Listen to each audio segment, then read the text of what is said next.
Hi, Lindsay here. Like and subscribe to the channel if you haven't already. Hit that bell up top for those notifications. Hello everyone. Today we are going to be making some sheet pan nachos. I had a lot of this stuff already here at the house. My sheet pan right here with my oven preheating at 400 degrees. I have a pound of ground beef, some onion powder, garlic powder. I have a couple bags of chips, a couple bags of some shredded cheddar, salt and pepper, some tomatoes, onion, a little bit of garlic, some pickled jalapeños, some refried beans, black olives, sour cream, shredded lettuce, and a couple of avocados. So we'll go ahead and get started. I have a little bit of olive oil heating in my skillet, and I'm just gonna drop some of that chopped garlic in there. Let that cook for a second and get the aroma before I add in the ground beef and the chopped onion. Adding in my chopped onion. Let that cook for a second.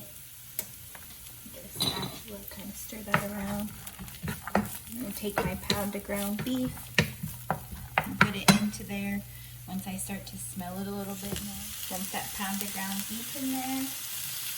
And then we're going to season it. I'm going to take my salt and pepper, shake that onto my meat.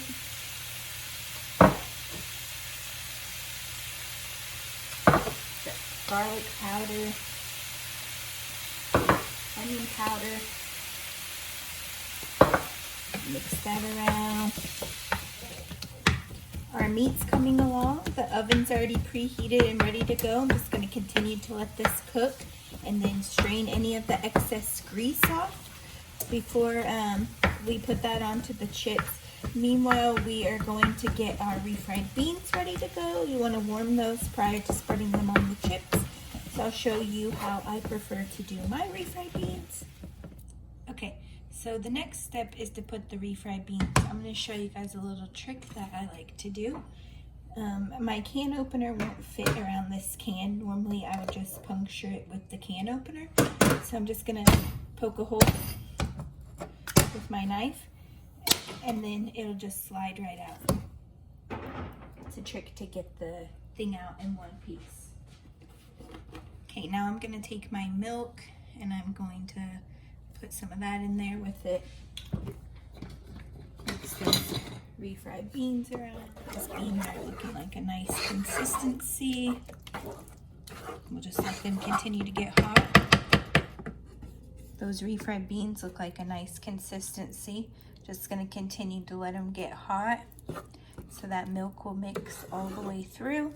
And then we are going to add these onto the tortilla chips for the first layer of the nachos. So the next step is going to be to lightly grease your baking sheet. This is all I have right now. Typically, I would use an olive oil one that's not propellant. It's a propellant-free one. So this is just what I have to work with. So anyhow,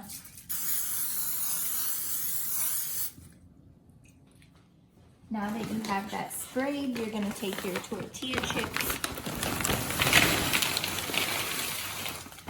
dump the whole bag onto your baking sheet. Now that you have all the chips onto your pan, you're going to take those refried beans and just start layering them onto the chips. I like to just do drops everywhere and then kind of spread it after I get the pot of beans onto there.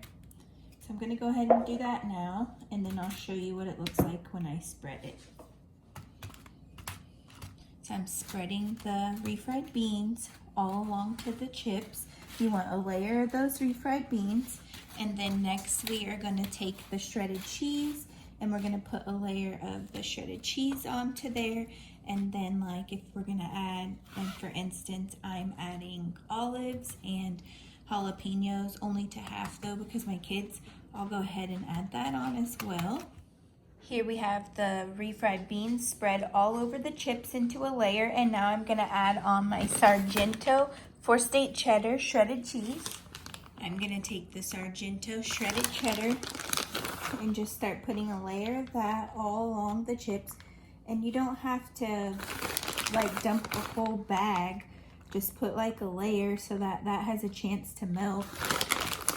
And then add more to the top when you put the rest of your toppings. So here,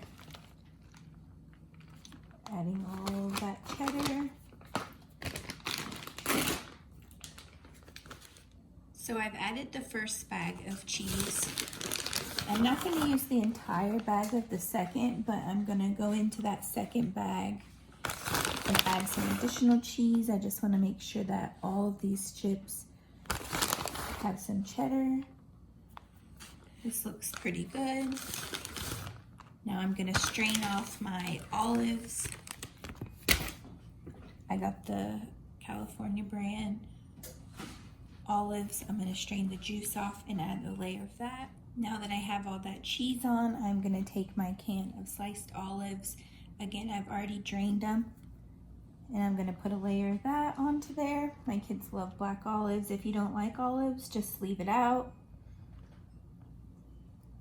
We also like them for taco night. Okay, now that I have the can on there, I'll just spread them evenly. You can chop them too. Sometimes I do that. I don't feel like it tonight. We're doing a quick and easy dinner. Now that we have the cheese, the refried beans, and the olives on, I'm going to take that meat mixture that we've put aside and I'm going to put that onto there as well. Just add however much you'd like. Again, I cooked 1 pound of ground beef. And then I'll just kind of mix that around. Spread it around. Sometimes I put taco seasoning into the meat. It's fantastic, but I just left it plain today with my basic seasoning. Sometimes simple is just so good. So now that we have the meat spread, I'm going to pop this into the oven, 400 degrees, let all that cheese and stuff get nice and melted and bubbly before we add on the rest of our ingredients. While our chips are in the oven with the cheese melting, I'm going to go ahead and slice up some tomato and some onion to put on the top. And I bought already shredded lettuce, so we'll have to shred that today. So first I'm going to start off by slicing this tomato, and then I'm just going to chop it up. Now that I have that tomato sliced up, I am going to just chop it.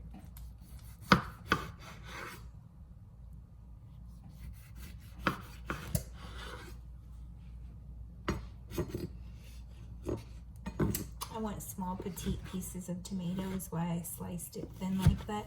My kids, they tend to not like tomato, so if I cut it smaller and put this onto the nachos, they won't even notice.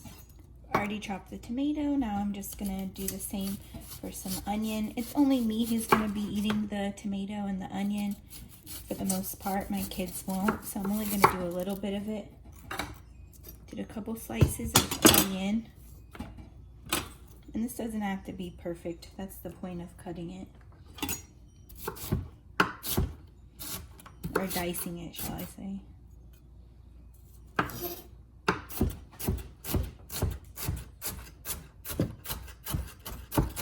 There you have it. Some diced onion. Okay, so now I'm going to take this avocado that I got from the grocery store and show you guys how I like to do my avocados. So you just slice it down the middle, drag it around, expose that seed, get that seed out, and then where a lot of people go wrong with their avocados is they like to dig it out with the skin on. You peel the skin off, and you have so much more avocado that you're not wasting. Look how beautiful that is.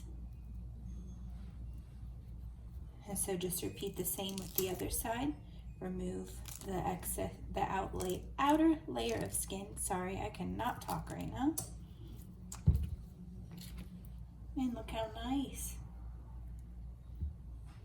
After you've removed the skin from the avocado, I like to flip them upside down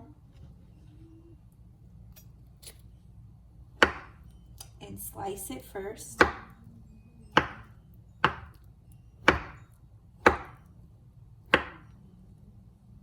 Then turn it this way and slice it again. Now you have nice chunked up avocado to add to the top of your nachos. Yum. Piping hot, just took these out of the oven. They smell fantastic. And now a trick that I like to do is to not add the lettuce and the toppings onto the entire sheet pan.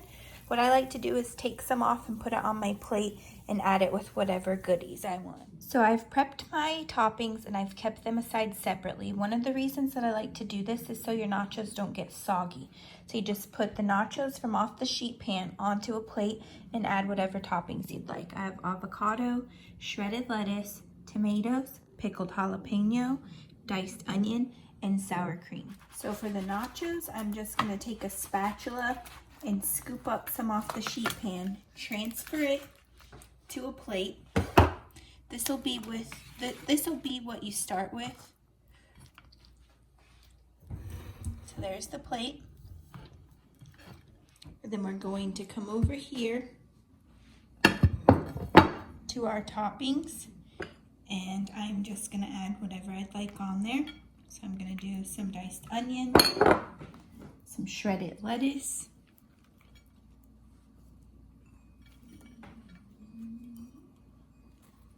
tomato,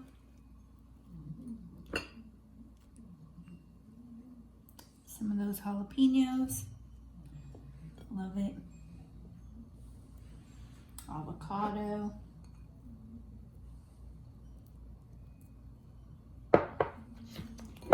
and last but certainly not least, sour cream. Add however much you'd like, but those are mine.